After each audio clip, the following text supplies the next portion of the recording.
Do you ever wonder why conservatives control the House, Senate, and the White House, but somehow always seem to come out on bottom?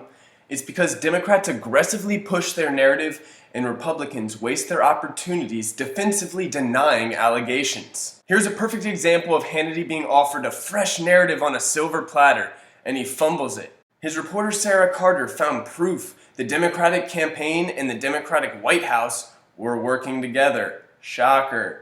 This is beyond troubling. We need answers tonight. Were Trump campaign emails ever connected to the server? If so, were they collected as raw intelligence during this surveillance operation?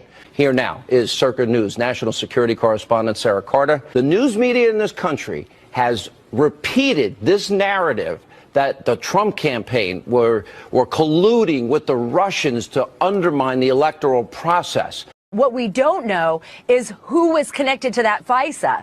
What was that FISA looking at? And that is very highly classified. Nobody wants to talk about that particular FISA right now. And that would be a felony as defined by the Espionage Act, as I understand it? That is absolutely correct. Susan Rice illegally unmasked Trump's campaign names, including Flynn's, using a completely unrelated FISA warrant.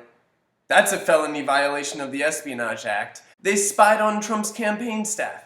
Democrats cheated in the election and still lost. There's your narrative, Sean. Hot and ready on a silver platter. Crimes were likely committed here. Certainly in the case of retired Lieutenant General Flynn, somebody committed a felony. Hannity asked the one question that doesn't matter at all that we all already know the answer to. So what you're saying is they found no evidence at all whatsoever of any collusion between the campaign and the Russians. True? He chooses to go with the "did the people spying on us find anything" narrative. There is a distinction between a FISA and then a wiretapping, but they did tap. I mean, they were looking. They were into investigating the president in the weeks leading up to the election, and you're saying there were two warrants, one FISA, one non-FISA. That Correct. Okay, so now did they find anything at all? Anything at all? This is unthinkable to me. When my enemies commit felonies against me, the first thing on my mind is how can we prosecute them? And the bottom line, too, is so far they found no collusion whatsoever, which I think is really important. This whole Russian narrative the media's been running with has been a lie. It's been untrue.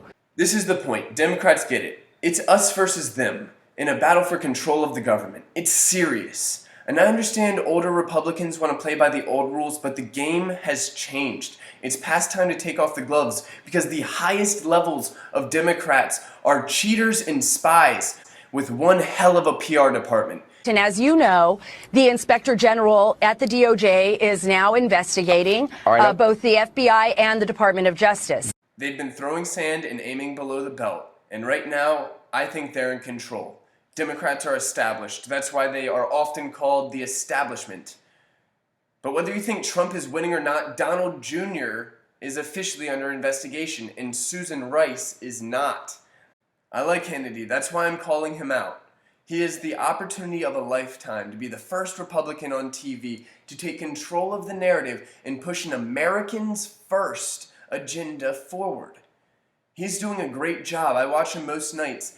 He looks like a kid in a candy shop. He can't focus. He smells blood in the water. Susan Rice committed felonies. Obama committed felonies. Hillary committed felonies. Wasserman and maybe Comey. Did Ben Rhodes know? Did Loretta Lynch sign off on it? Did Valerie Jarrett know about this? Did Dan Pfeiffer? In the middle of a campaign, you have a sitting president with the power of the intelligence community looking into an opposition candidate in the weeks leading up to an election? Does that seem like something that is appropriate? Were there lies told to gather that FISA approval? At the very top of our federal government is a crime syndicate.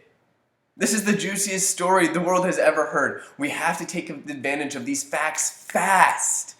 So you have confirmed that the FBI found no evidence of any collusion whatsoever. Nothing. So Sean, learn your ABCs. Always be convicting. Once you've made a felony allegation, you know who's going to eat it. Tell us when the trial is so we can grab the popcorn. Let's get the show on the road. I want to see some justice. You know what they say? No justice, no peace. And I tend to agree with them. Except it's not black versus white or even rich versus poor. It's Americans against established government officials that hire each other to provide oversight while they spy on Americans. Oversight committee, eh? Much more like an overlook committee. No justice, no peace. Sean, you ask two questions when that felony narrative falls in your lap hot and ready. Who can prosecute them, and why the hell haven't they?